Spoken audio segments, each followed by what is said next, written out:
एक ही गुरु के पास शिक्षा प्राप्त करने वाले सारे शिष्य एक समान विद्या प्राप्त नहीं कर पाते।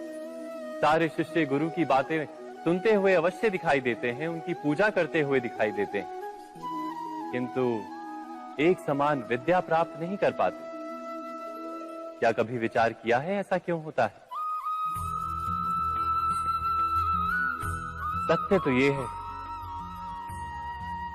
कि विद्या प्राप्त ना कर पाने वाले शिष्य समर्पण का दिखावा तो करते हैं, किंतु समर्पण का वास्तविक अर्थ नहीं समझ पाते। गुरु के चरणों में फूल चढ़ाने से अथवा गुरु का आदेश मानने मात्र से क्या समर्पण सिद्ध होता है? नहीं। समर्पण का वास्तविक अर्थ है जब गुरु के प्रति मन में कोई संदेह ना रहे, गुरु के मुख से आदेश निकले उससे पूर्व शिष्य उस कार्य को पूरा कर दे।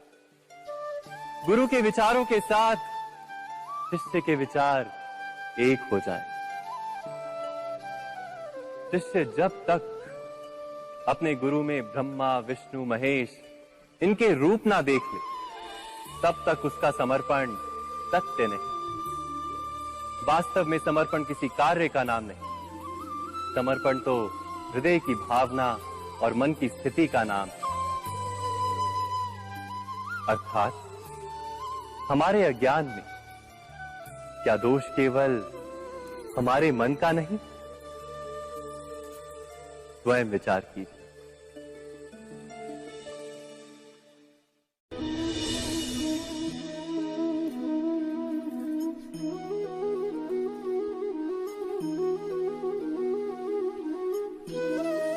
ज्ञान प्राप्ति सदा ही समर्पण से होती है, यह हम सब जानते हैं, किंतु समर्पण का वास्तविक महत्व क्या है?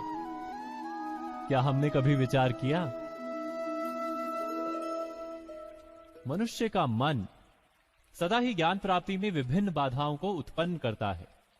कभी किसी अन्य विद्यार्थी से ईर्ष्या हो जाती है, कभी पढ़ाए हुए पाठों पर संदेह जन्मता है और कभी गुरु द्वारा दिया गया दंड मन को अहंकार से भर देता है। नहीं, क्या ऐसा नहीं होता? न जाने कैसे कैसे विचार मन को भटकाते हैं और मन की इसी अयोग्य स्थिति के कारण हम ज्ञान प्राप्त नहीं कर पाते। मन की योग्य स्थिति केवल समर्पण से निर्मित होती है। समर्पण मनुष्य के अहंकार का नाश करता है, ईर्ष्या, महत्वाकांक्षा आदि भावनाओं को दूर कर हृदय को शांत करता है और मन को एकाग्र करता है। वास्तव में ईश्वर की सृष्टि में ना ज्ञान की मर्यादा है, ना ज्ञानियों की। गुरु दत्तात्रेय ने तो गाय और श्वान से भी ज्ञान प्राप्त कर लिया था। अर्थात विषय ब्रह्म ज्ञान का हो या जीवन के ज्ञान का या गुरुकुल में प्राप्त होने वाले ज्ञान का, उसकी प्राप्ति के लिए गुरु से अधिक महत्व है उस गुरु के प्रति हमारा समर्पण। क्या ये सत्य नहीं? स्वयं विचार कीजिए।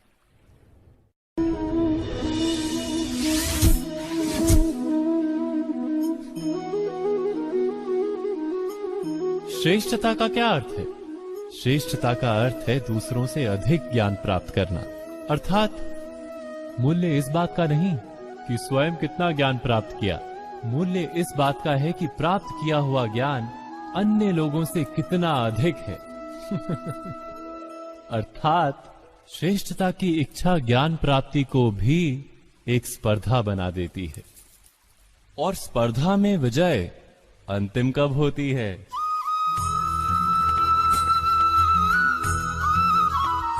कुछ समय के लिए तो श्रेष्ठ बना जा सकता है, किंतु सदा के लिए कोई श्रेष्ठ नहीं रह पाता। फिर वही असंतोष, पीड़ा और संघर्ष जन्म लेता है। किंतु श्रेष्ठ बनने के बदले यदि उत्तम बनने का प्रयत्न करें तो क्या होगा? उत्तम का अर्थ है कि जितना प्राप्त करने योग्य है वो सब प्राप्त करना, किसी से अधिक पाने की इच्छा से नहीं, मात्र आत्मा की तृप्ति हेतु कुछ प्राप्त करना।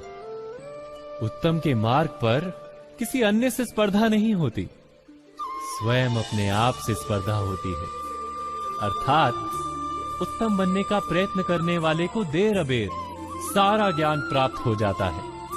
बिना प्रयत्न के ही वो श्रेष्ठ बन जाता है। किंतु जो श्रेष्ठ बनने का प्रयत्न करता है वो श्रेष्ठ बने या ना बने, उत्तम कभी नहीं बन पाता।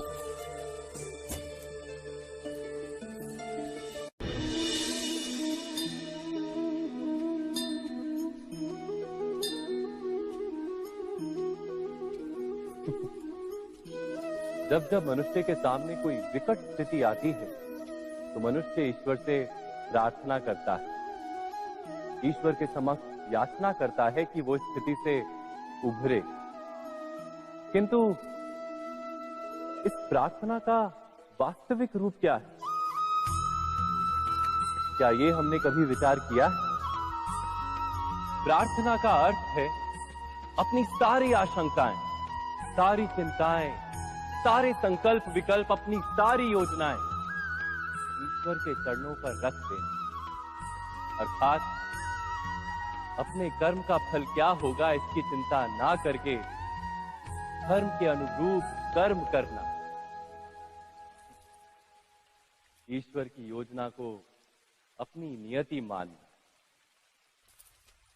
यही प्रार्थना है ना। किंतु ईश्वर की योजना को समझ पाना क्या संभव है? वो योजना तो हमारे कार्यों के परिणाम के रूप में प्रकट होती है सदा ही, किंतु यदि कोई कर्मों का ही त्याग कर दे, क्या वो प्रार्थना है? वास्तव में कर्म ही जीवन और फल के प्रति मोह ना रखना ही सच्ची प्रार्थना। जो प्रार्थना कर्म में बाधा बन जाए, मनुष्य को कार्य ही ना करने दे, वो प्रार्थना है या पराजय? स्वयं विचार कीजिए।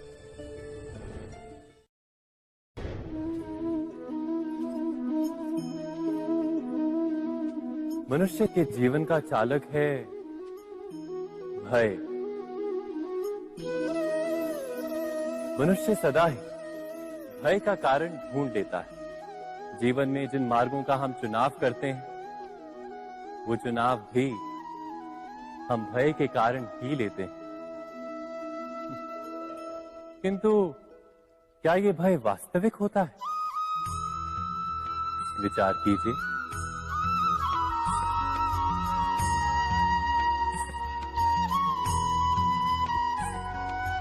भय का अर्थ है आने वाले समय में विपत्ति की कल्पना। किंतु समय का स्वामी कौन?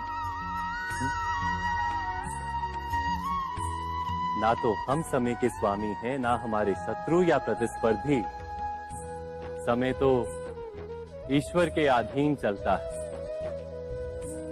तो क्या यदि कोई आपको हानि पहुंचाने के लिए केवल योजना बनाता है, वो वास्तव में आपको हानि पहुंचा सकता है? नहीं। किंतु भय से भरा हुआ हृदय हमें अधिक हानि पहुंचाता है। क्या ये सत्य नहीं?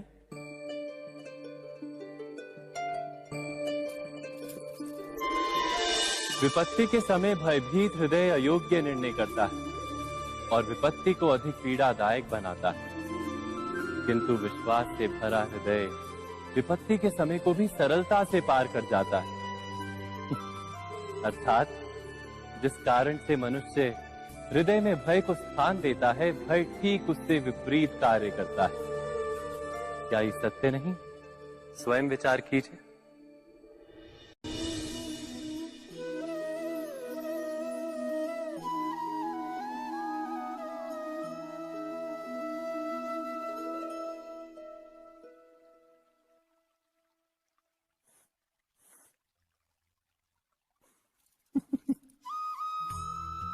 जीवन में आने वाले संघर्षों के लिए जब मनुष्य स्वयं को योग्य नहीं मानता, जब उसे अपने ही बल पर विश्वास नहीं रहता, तब वो सद्गुणों को त्याग कर दुर्गुणों को अपनाता है।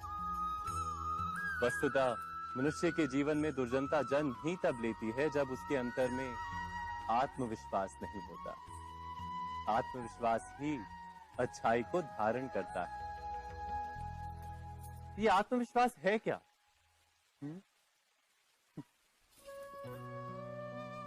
जब मनुष्य ये मानता है कि जीवन का संघर्ष उसे दुर्बल बनाता है, तो उसे अपने ऊपर विश्वास नहीं रहता। वो संघर्ष के पार जाने के बदले संघर्ष से छूटने के उपाय ढूंढने लगता है।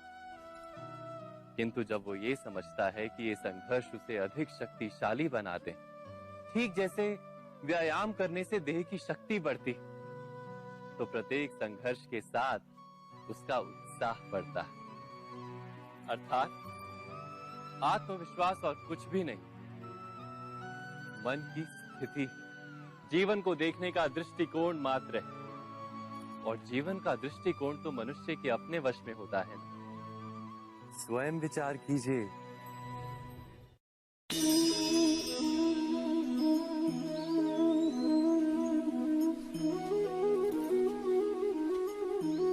जब अपने किसी अच्छे कार्य के उत्तर में दुख प्राप्त होता है अथवा किसी को उसके दुष्ट कार्य में सुख मिलता है, तो मन अवश्य ये विचार करता है कि अच्छा कार्य करने का, धर्म के मार्ग पर चलने का तात्पर्य क्या है। पर दुष्ट आत्मा को क्या प्राप्त होता है ये भी देखिए। दुष्टता करने वाला हृदय सदा चंचल रहता है, अकुलाता रहता है। मन में सदा नए नए संघर्ष उत्पन्न होते हैं। अविश्वास उसे जीवन भर दौड़ाता है। क्या ये सुख है? जबकि धर्म पे चलने वाले, अच्छा कार्य करने वाले, सत् चरित्र व्यक्ति का हृदय शांत रहता है। परिस्थितियां उसके जीवन के सुख में बाधा नहीं बनती। समाज में सम्मान और मन में संतोष रहता है सदा। अर्थात अच्छा बर्ताव भविष्य में किसी सुख का मार्ग नहीं। अच्छा बर्ताव स्वयं सुख, अथवा बुरा बर्ताव भविष्य में किसी दुख का मार्ग नहीं। अधर्म उसी क्षण दुख उत्पन्न करता है। धर्म से सुख नहीं, धर्म स्वयं सुख।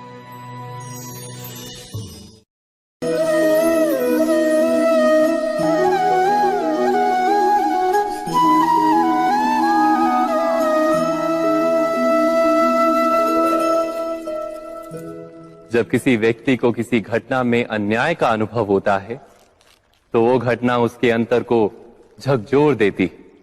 समस्त जगत उसे अपना शत्रु प्रतीत होता है।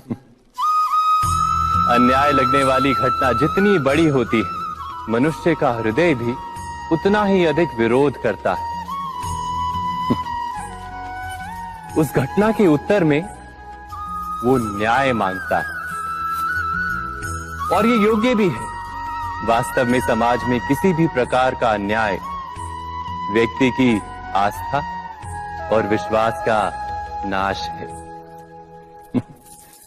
किंतु ये न्याय क्या है? न्याय का अर्थ क्या है? अन्याय करने वाले को अपने कार्य पर पश्चाताप हो और अन्याय भुगतने वाले के मन में फिर से विश्वास जगे समाज के प्रति। इतना ही अर्थ है ना न्याय का।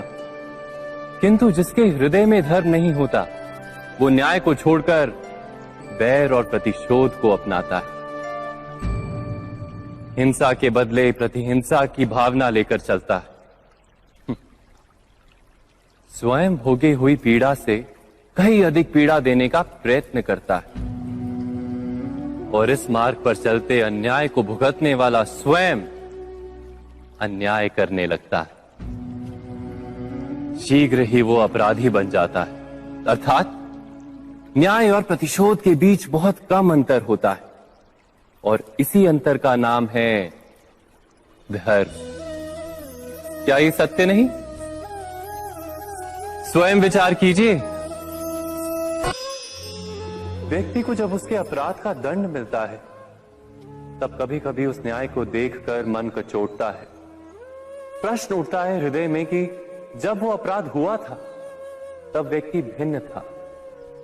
उसके पश्चात उसने इतने पश्चाताप किए, स्वयं में इतना परिवर्तन किया, फिर उसे दंड क्यों मिले? पर जहां आघात होता है वहां प्रत्याघात भी होता है। जैसा कर्म वैसा फल। यदि किसी को प्रेम दोगे तो सुख प्राप्त होगा, यदि किसी की हत्या करोगे तो मृत्यु दंड मिलेगा। जैसा कार्य वैसा ही न्याय। तो फिर प्रायश्चित और पश्चाताप का कोई मूल्य नहीं है? अवश्य है मूल्य। प्रायश्चित और पश्चाताप मनुष्य की आत्मा को बलवान करता है। आने वाले दंड को स्वीकार करने के लिए मनुष्य को तैयार करता है। अर्थात बिना प्रायश्चित के दंड स्वीकार करने का कोई मूल्य है? स्वयं विचार कीजिए। मनुष्य के हृदय में भय का साम्राज्य रहता है सदा। कभी संपत्ति के नाश का भय, कभी अपमान का भय, कभी अपनों से छूट जाने का भय। इसीलिए भय का होना सबको स्वाभाविक ही लगता है। क्या कभी विचार किया है, जो स्थिति अथवा वस्तु भय को जन्म देती है, क्या वहीं से वास्तव में दुख आता है? नहीं, ऐसा तो कोई नियम नहीं। और सबका अनुभव तो यह बताता है कि भय धारण करने से भविष्य के दुख का निवारण नहीं होता। भय केवल आने वाले दुख की कल्पना मात्र ही है। वास्तविकता से इसका कोई संबंध नहीं है। तो क्या ये जानते हुए भी कि भय कुछ और नहीं, केवल कल्पना मात्र ही है, इससे मुक्त होकर निर्भय बन पाना क्या बहुत कठिन है? अवश्य विचार कीजिएगा।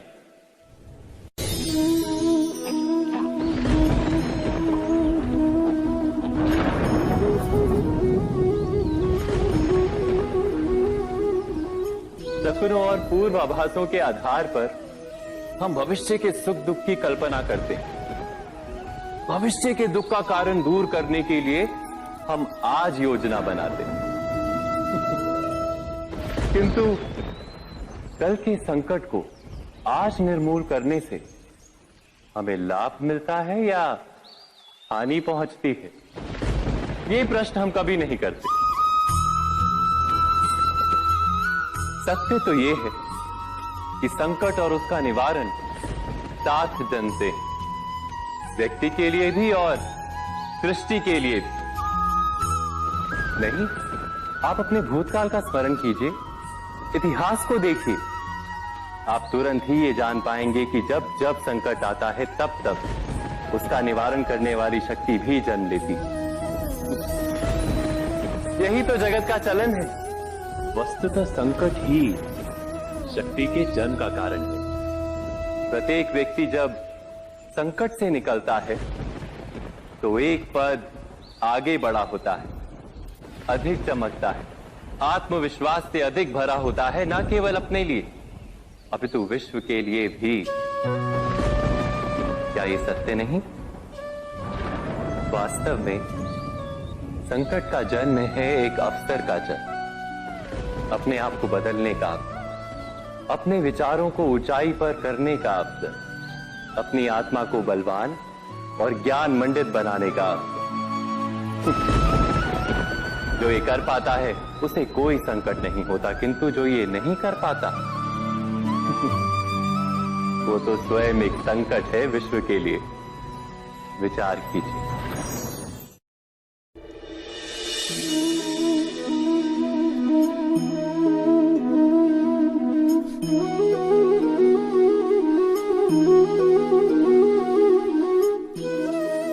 जीवन का हर क्षण निर्णय का क्षण होता है। प्रत्येक पद पर दूसरे पद के विषय में कोई निर्णय करना ही पड़ता है, और निर्णय अपना प्रभाव छोड़ जाता है। आज किए गए निर्णय भविष्य में सुख अथवा दुख निर्मित करते हैं, ना केवल अपने लिए, अपने परिवार के लिए भी, आने वाली पीढ़ियों के लिए भी, जब कोई दुविधा सामने आती है तो मन व्याकुल हो जाता है, अनिश्चय से भर जाता है। निर्णय का वो क्षण युद्ध बन जाता है और मन बन जाता है युद्ध भूमि। अधिकतर निर्णय हम दुविधा का उपाय करने के लिए नहीं, केवल मन को शांत करने के लिए लेते हैं। पर क्या कोई दौड़ते हुए भोजन कर सकता है? नहीं। तो क्या युद्ध से जूझता हुआ मन कोई योग्य निर्णय ले पाएगा? वास्तव में शांत मन से जब कोई निर्णय करता है तो अपने लिए सुखद भविष्य बनाता है। किंतु अपने मन को शांत करने के लिए जब कोई निर्णय करता है तो वो व्यक्ति भविष्य में अपने लिए कांटों भरा वृक्ष लगाता है। स्वयं विचार कीजिएगा।